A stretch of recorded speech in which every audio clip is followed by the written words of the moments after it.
বাংলাদেশের রাজনীতিতে কিন্তু বেশ নাটকীয় একটা ব্যাপার ঘটে গেছে। যে দল মাত্র কয়েক মাস আগেও ভারত বিরোধী স্লোগানে ঢাকার রাজপথ গরম করে রেখেছিল, তারাই এখন ভারতের সঙ্গে বন্ধুত্বের হাত বাড়াতে চাইছে।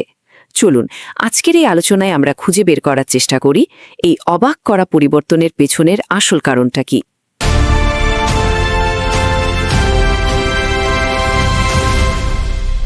যে থুতু ফেলেছিল সেই থুতুই তারা এখন নিজের মুখে মাখতে বাধ্য হচ্ছে। এই একটা কথাই যেন জাতীয় নাগরিক পার্টি বা এনসিপির এখনকার অবস্থাকে একেবারে স্পষ্ট করে দেয়। আসলে রাজনীতির ময়দানে যখন আদর্শ আর টিকে থাকার লড়াই মুখোমুখি হয়, তখন কি হয় বলুন তো? ঘটনার শুরুটা কিন্তু বেশ অবাক করার মতো। কিছুদিন আগেই দেখা গেল এনসিপি নেতারা ভারতীয় কূটনীতিকদের সঙ্গে এক 5 তারকা হোটেলে ইফতার পার্টিতে বসে হাসি মুখে গল্প করছেন। এই একটা ছবি রাজনৈতিক অঙ্গনে রীতিমতো আলোচনার ঝড় তুলেছে। প্রশ্ন তো উঠবেই, তাই না? মাত্র কয়েক মাসের মধ্যে এমন 180 ডিগ্রি ঘুরে যাওয়া, যে ভারত ছিল তাদের প্রধান রাজনৈতিক শত্রু, সেই ভারতের সাথে হুট করে এত খাতির জমানোর কারণ কি? এটা কি শুধুই কোনো রাজনৈতিক কৌশল, নাকি এর পেছনে অন্য কোনো হিসাব নিকাশ কাজ করছে? আচ্ছা, এনসিপির এই পরিবর্তনের কারণটা ঠিকভাবে বুঝতে হলে আমাদের একটু পেছনে ফিরে তাকাতে হবে। দেখতে হবে কয়েক মাস আগেই তাদের ভারত বিরোধী অবস্থান ঠিক কতটা মারমুখী ছিল। দেখুন, তাদের এই ভারত বিরোধিতা কিন্তু কোনো বিচ্ছিন্ন ঘটনা ছিল না, বরং এইটাই ছিল তাদের সাম্প্রতিক রাজনীতির মূল চালিকা শক্তি। এই তো জানুয়ারির 7 তারিখে ভারতীয় দূতাবাস ঘিরে ফেলার জন্য তাদের সেই মিছিলের কথা তো অনেকেরই মনে থাকার কথা। তাদের কর্মসূচিতে তখন বাজত বেশ উগ্র সব স্লোগান, যেমন ধরুন দিল্লি না ঢাকা, ঢাকা ঢাকা। এই ধরনের স্লোগান দিয়ে তৎকালীন ইউনিস সরকারের ভারত বিরোধী এজেন্ডা বাস্তবায়নের জন্য সারা দেশকে রীতিমতো উত্তাল করে তোলা হয়েছিল।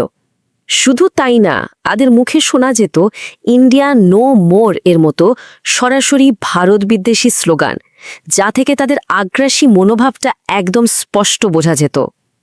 এমনকি তাদের নেতারা প্রকাশ্য জনসভায় ভারতের 7 সিস্টার্স মানে উত্তর পূর্বাঞ্চলকে বিচ্ছিন্ন করে দেওয়ার মতো ভয়ঙ্কর হুমকিও দিয়েছিলেন।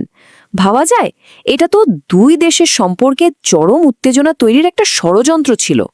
এই চরম ভারত বিরোধী আবহের মধ্যেই এমন একটা ঘটনা ঘটল, যা এনসিপির রাজনীতির মোড়টাকে যেন পুরোপুরি ঘুরিয়ে দিল।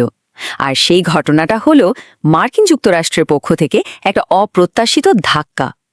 এনসিপির আশা ছিল অনেক। তারা ভেবেছিল আমেরিকার এক শীর্ষ কর্মকর্তার সাথে বৈঠক করে আন্তর্জাতিক মহলে নিজেদের গ্রহণযোগ্যতা বাড়িয়ে নেবে। কিন্তু মার্কিন সে কর্মকর্তা এসেছিলেন নিরাপত্তা আর ইন্দো প্যাসিফিক কৌশল নিয়ে আলোচনা করতে, যেখানে এনসিপির মতো দলের আসলে কোনো জায়গা হওয়ার কথা না। আর হলো তাই, কোনো কারণ না দেখিয়েই বৈঠকটা বাতিল করে দেওয়া হলো, যা ছিল তাদের জন্য বিরাট এক ধাক্কা। বিশ্লেষকরা বলছেন, পোল কাপুর, যিনি সন্ত্রাসবাদ দমনের একজন বিশেষজ্ঞ, তিনি সম্ভবত এনসিপির আগের সব কর্মকাণ্ডের রিপোর্ট পেয়েছিলেন। আর আমেরিকার এই প্রত্যাখ্যান এনসিপিকে রাজনৈতিকভাবে যেন একেবারে দিশেহারা করে দিল। আর আমেরিকা থেকে এই ধাক্কাটা খাওয়ার পরেই এনসিপি তাদের তথাকথিত আদর্শিক শত্রু ভারতের দিকে ঝুঁকতে শুরু করল। ব্যাপারটা অনেকটা এরকম যে অস্তিত্ব টিকিয়ে রাখার জন্যই এই হঠাৎ ভুল বদল। এর ফলেই তৈরি হয়েছে এই অদ্ভুত বিপরীত চিত্রটা। একবার ভেবে দেখুন তো, যে দলটা কদিন আগে ভারতীয় হাইকমিশন বন্ধ করে দেওয়ার আল্টিমেটাম দিয়েছিল, তারাই আজ সেই হাইকমিশনের কর্মকর্তাদের 5 তারকা হোটেলে ইফতারের দাওয়াত দিচ্ছে। সূত্রগুলো বলছে, এই মব বাহিনী বা ভাড়াটে শক্তিকে যখন যার বিরুদ্ধে দরকার হয়েছে ব্যবহার করা হয়েছে। কখনো আওয়ামী লীগের বিরুদ্ধে, তো আবার কখনো ভারতের বিরুদ্ধে এদেরকে রাস্তায় নামানো হয়েছে। বলা হচ্ছে এদের কোনো নির্দিষ্ট আদর্শ নেই, শুধু ক্ষমতার প্রয়োজনে এদেরকে ব্যবহার করা হয়। তাহলে মূল বিষয়টা দাঁড়াচ্ছে, এটা কোনো আদর্শের পরিবর্তন না, বরং রাজনৈতিকভাবে টিকে থাকার একটা মরিয়া চেষ্টা। মার্কিন যুক্তরাষ্ট্র যখন তাদের থেকে মুখ ফিরিয়ে নিল, তখন ক্ষমতার খেলায় টিকে থাকতে তারা ভারতের দরজায় কড়া নাড়তে শুরু করেছে।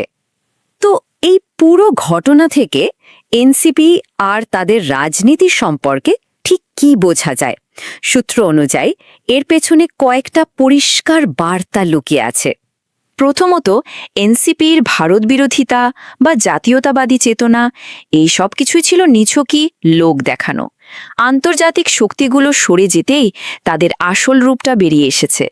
এটা প্রমাণ করে ক্ষমতার প্রয়োজনে তারা যে কারোর সাথেই হাত মেলাতে পারে, আদর্শ সেখানে কোনো বিষয়ই না। এনসিপির এই নাটকীয় পট পরিবর্তন শেষ পর্যন্ত একটা বড় প্রশ্ন কিন্তু রেখে যায়। ক্ষমতার খেলায় টিকে থাকার জন্য রাজনৈতিক দলগুলো কি তাদের আদর্শকে এত সহজেই বিসর্জন দিতে পারে? এই ভাবনাটা না হয় আপনারাই ভাবুন।